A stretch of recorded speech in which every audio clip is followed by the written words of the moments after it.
Iran ने Kurd के लड़ाकों को बजाना शुरू कर दिया है।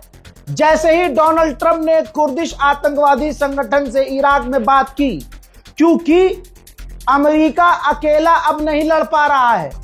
अमेरिका के जितने एलाइज हैं ईरान को रोक नहीं पा रहे हैं।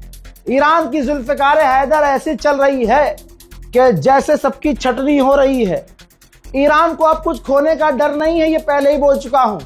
ईरान का भले ही कितना नुकसान हो रहा हो, लेकिन ईरान अपना वार नहीं रोक रहा है।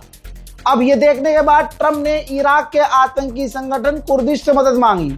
इसके अलावा ट्रंप कर ही क्या सकता है, एप्स्टीन फाइल वाले ऐसे ही होते हैं।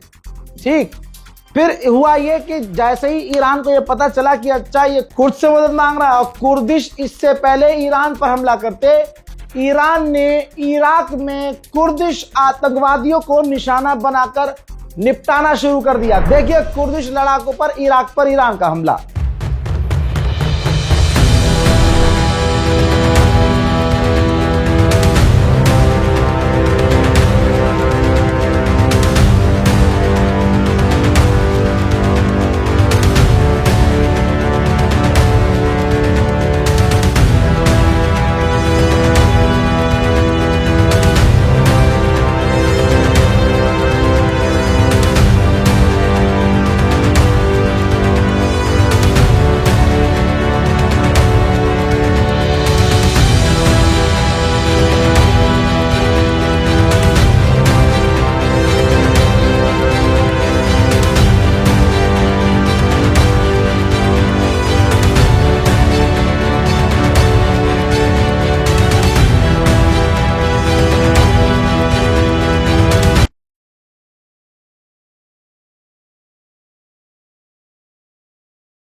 उधर ईरान ने बैन कर दिया है कि अब कोई खाना, अब कोई पानी, कोई खाना पानी, कोई साजो सामान ईरान से बाहर नहीं जाएगा। सवाल है क्यों?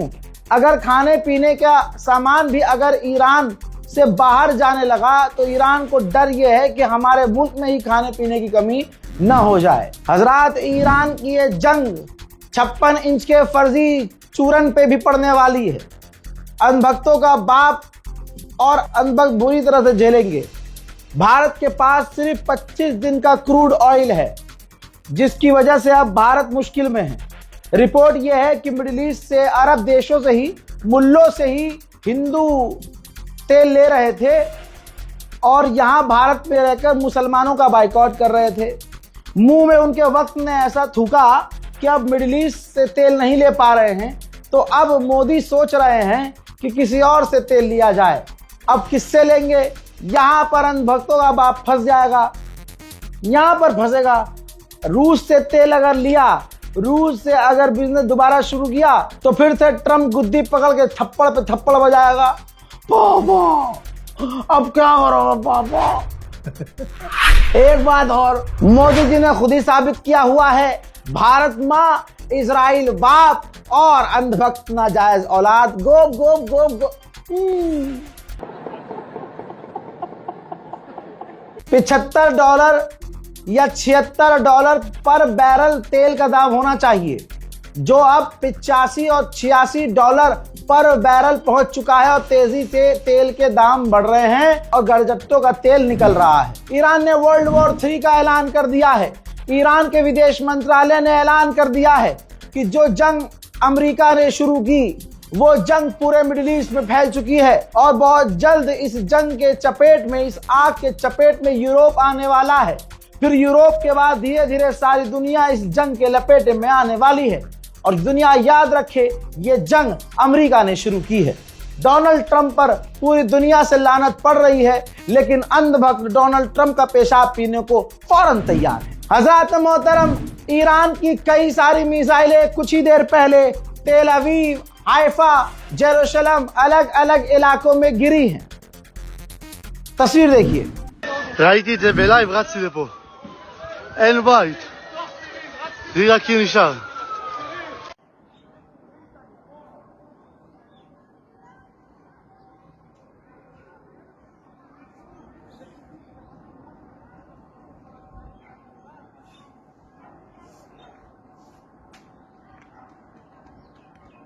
זה בחיים הרצוג.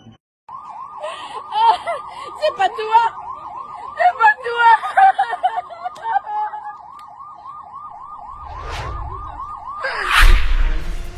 हजरत देखा आपने किस तरह से ये इजराइल में ईरान की मिसाइल गिरी है। हजरत सबसे बड़ी बात यह है कि ये मिसाइल सिर्फ ईरान की इजराइल में नहीं गिरी, बल्कि ये अनभक्तों के चूतड़ों में सीधा घुसी है। सीने में दर्द भारत में बहुत सारे गूखोरों के सीनों में हो रहा है। हमारे सीनों में तो खामनाई का दर्द बिना 500 रुपये लिए है। जो 500 रुपये में पापा की तारीफ करते हैं, उनको क्या पता कि वफा और प्यार क्या होता है। हजरत तुर्किश का चैनल CNN चैनल, ये देखिए, लाइव रिपोर्टिंग कर रहा था और इजराइल में मौजूद था और अनभक्तों के पिछवाड़े में यानी इजराइल में जो ईरान की मिसाइलें गिर रही थी, उनकी वो लाइव रिपोर्टिंग करके तस्वीर जारी कर रहा था।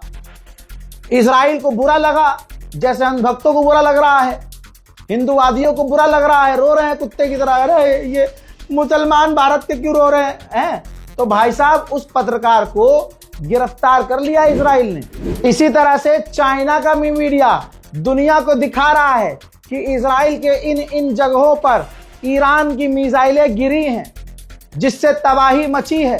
पूरी दुनिया को मैं बताना चाहता हूं कि ये ईरान की मिसाइलें जो तेल अवीव में गिर रही हैं, ये सिर्फ तेल अवीव में नहीं बल्कि हिंदूवादियों के चूतड़ों में जाकर घुस रही हैं। जी हाँ, और दर्द बहुत हो रहा है, लेकिन बेचारे कैमरे पे रो नहीं सकते। भारत का मुसलमान या दुनिया का मुसलमान प्योर होता है, कोई फिल्टर नहीं होता है। किसी से मोहब्बत तो उसके नुकसान में मुसलमान रोता भी है, और है अगर किसी से नफरत तो खुल्लम खुल्ला कहता है कि तुमसे नफरत है। लेकिन गणचट्टों का अलग ही रूल है। उनका रूल ये है, यहूदी और मुसलमान की जंग हो रही है, लेकिन हमें हिजड़ों की तरह ताली बजाकर नाचना है। गजब बेइज्जती है। वहीं यूएई में 3 लोगों की मौत हो चुकी है ईरान के हमलों से और 68 लोग घायल हैं। मिडिल ईस्ट से अब पूरी दुनिया में तेल जाना बंद हो चुका है। इंडोनेशिया परेशान हो चुका है। इंडोनेशिया अमेरिका से तेल लेने के लिए अमेरिका से रिक्वेस्ट कर रहा है, भाई हमें तेल भेज दो। यूएई के राष्ट्रपति से यूक्रेन के राष्ट्रपति ज़ेलेंस्की ने फोन पर बात की है और कहा है कि हम आपकी मदद करेंगे ईरान की मिसाइल और ड्रोन रोकने के लिए। जबरदस्ती मदद करने जा रहा है, जबकि कोई यूक्रेन से मदद मांग नहीं रहा, क्योंकि सबको पता है कि साला मदद करेगा फिर पैसा मांगेगा भिखारी। ब्रिटेन ने आधिकारिक तौर पर बताया है कि हमने ईरान के 73 मिसाइलें और 71 ड्रोन रोके हैं। ईरान के विदेश मंत्रालय ने वो बात अब कही जो रजा गराफी 1 महीने पहले बोल चुका था, और मेरे देखने वाले इस बात को जानते हैं, कमेंट कर देना। ईरान के विदेश मंत्रालय ने कहा कि अमेरिका ने ईरान को 2 बार धोखा दिया है, बात करने का ड्रामा किया है, ये सब ड्रामा था, बातचीत उनका ड्रामा था, उनको हमला करना था, उन्होंने वही किया। ईरान भी लगता है 2 GB रैम वाला है। जब टुच्चा मुच्चा पत्रकार इस बात को पहले से बोल चुका था कि ईरान भरोसा ना करे, ईरान को धोखा देगा अमेरिका, लेकिन फिर बात क्यों कर रहा था? ईरान को तो बात ही नहीं करनी चाहिए थी भाई। हमला वो तब भी करता, हमला उसने अब भी किया। ईरानियन विदेश मंत्रालय इजराइल को पूरी तरह से नंगा करके मानेगा। ईरानियन विदेश मंत्रालय ने कहा कि अमेरिका के लोगों को सोचना चाहिए, क्या उनको हमसे खतरा था? नहीं। क्या हमने वॉरशिप अमेरिका के खिलाफ भेजे थे? नहीं। क्या हमने अपनी फौज अमेरिका के खिलाफ भेजी थी? नहीं। क्या हमने कोई aircraft carrier, drone aircraft carrier क्या अमेरिका के खिलाफ भेजे थे? नहीं। हमसे अमेरिका को कोई खतरा नहीं था। ये सारा का सारा खेल नेतन्याहू का है। लीजिए वो तस्वीर जिसका आपको इंतजार है और इस वीडियो को शेयर कर दीजिएगा। वो बच्चियां जिनका इतिहास में अब नाम रहेगा कि अमेरिका इजराइल ने जैसे गाजा फिलिस्तीन में नरसंहार किया, वैसे ही ईरान में भी सिविलियंस का नरसंहार, बच्चियों का नरसंहार किया। दोस्तों 165 स्कूल गर्ल्स, स्कूल की बच्चियां जिनके हॉस्टल पर इजराइल ने निशाना बनाया, बम मारा, कत्ल किया, लड़कियों का, बेगुनाह लड़कियों का कत्ल किया, खून बहाया। 165 लड़कियां मारी गईं, जिनके आखिरी रसूमात, जिनको कब्र तक दफनाने की तस्वीर अब आ गई है। अल्लाह अकबर। पूरी दुनिया में है कोई ऐसा इंसान जो कह दे कि हाँ ये काम अच्छा हुआ है? कोई नहीं कहेगा। लेकिन दुनिया खामोश है कि इसकी निंदा, बल्कि उल्टा हो रहा है।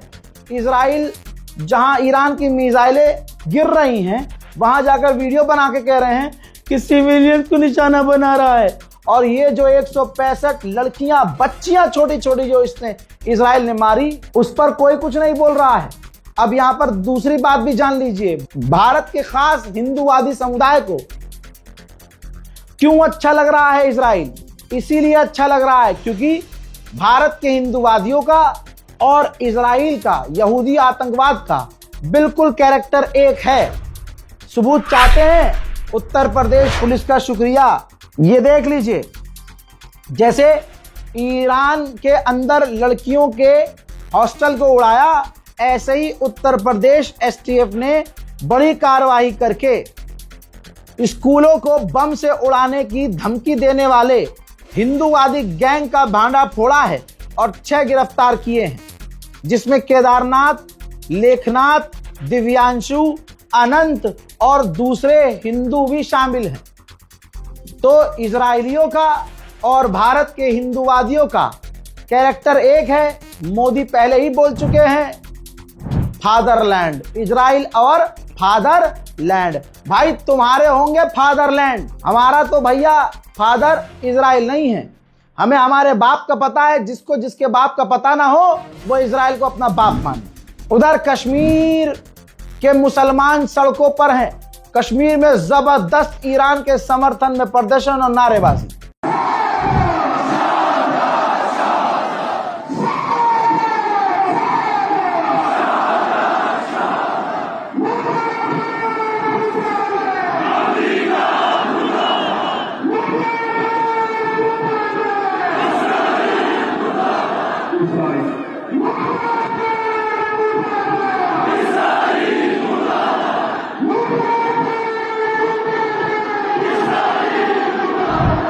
अब यहां पर बात ये उठ रही है, सड़ा हुआ समाज कह रहा है कि पहलगांव हमले में फिर कहां थे? ईरान के लिए रो रहे हो? पहलगांव अटैक के बाद सबसे पहला प्रोटेस्ट कश्मीरी मुसलमानों ने किया था। कश्मीरी मुसलमान, कश्मीरी हिंदू दोनों ने मिलकर किया था। हालांकि आज तक कोई ये नहीं बता पा रहा है कि पाकिस्तान से आतंकवादी आए, हमला करे और चले भी गए। समझ रहे हो? तो चौकीदार कितना, या तो चौकीदार ने यह काम करवाया या चौकीदार कमजोर है।